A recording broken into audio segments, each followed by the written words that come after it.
Hey, it's Life with a Box. If you're about to purchase your first Tesla and are looking to get a reliable charger, then you're in the right place.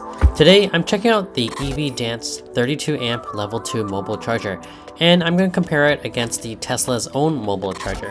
I'll be doing an unboxing, showing you the setup and charging, and then going over the pros and cons of each. Use my link in the description below and use my code LifeWithAbox to get 20% off this EVDance charger. If you're new to my channel, I review Tesla and other car accessories with a real life perspective. I'd appreciate it if you like and subscribe, and now let's get into the unboxing.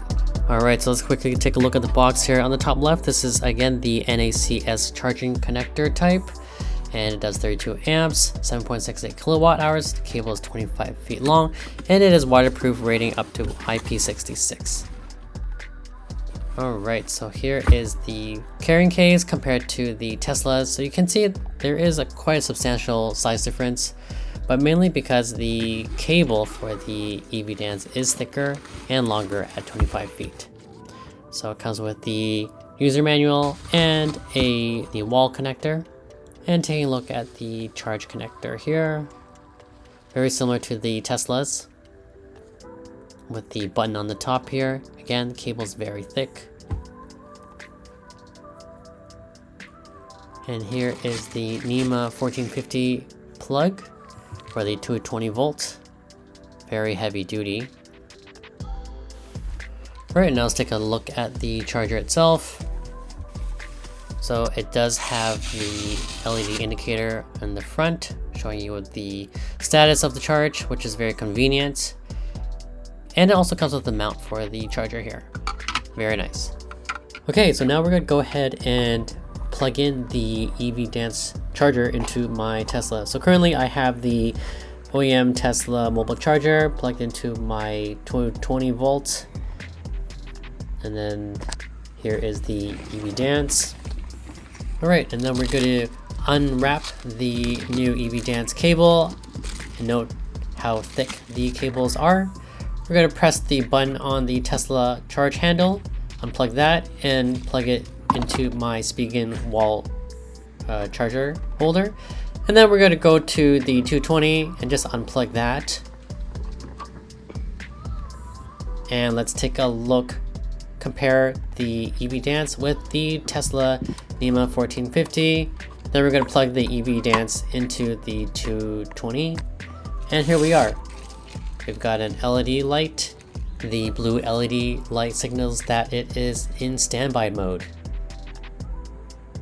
So I like that the EVDance comes with different LED lights signaling what status it is in, whilst the Tesla only had a green blinking light when it's charging.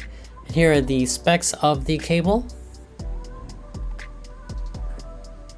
So again, as mentioned, the EVDance cable is 25 feet long compared to the Teslas. That's at a 20 feet long. And here we compare the two handles and the charge cable. As you can see, the EVDance is really thick compared to the Teslas. So they basically over-engineered it and overprotected it, giving it way more protection than the Teslas. Here are the handles side by side. And here is the charge ports.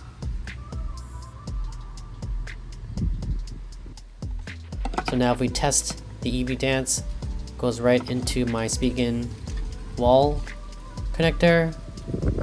Well, and it also of course fits in their own wall holder. Alright, so now we're going to press the button, the wireless button on the handle, and of course the Tesla port recognizes it, and you plug it in and we have a blue solid light, meaning we are ready for charging. Alright, now that we are connected to the EVDance charge controller, it is blinking blue, signaling that the EV is connected and ready to charge. And again, the EVDance charger gives up to 32 amps of charging power, which equates to about 30 miles of range per hour. It really depends on your vehicle and the breaker size, and that's basically an impressive 7.68 kilowatt output. But again, the charge speed may vary depending on your model and breaker size. So right now we just started charging, Right, we are at a full 32 amps and we are hitting 7 kilowatt hours. And let's see if we can get close to 8, even though it says max is 7.68, and we are seeing 8 kilowatt hours. That's very good. Alright, so let's break down some pros and cons for the EVDance charger compared to the Teslas. So for the pros, it's got extra durability with the thicker cable, the longer cable length of 25 feet compared to the Tesla's 20. It includes the wall mount holder. It's got the LED indicators with the different lights. It's got IP66 waterproof rating. And it's got the great safety features such as overvoltage, overcurrent, and short circuit protection. And it's got all the FCC and energy certifications. Now for the cons, it does have a larger carrying case, which makes it a little bit bulkier, and it may take up a little bit more space just because of the thicker cable. But again, are these really cons? I don't really think so.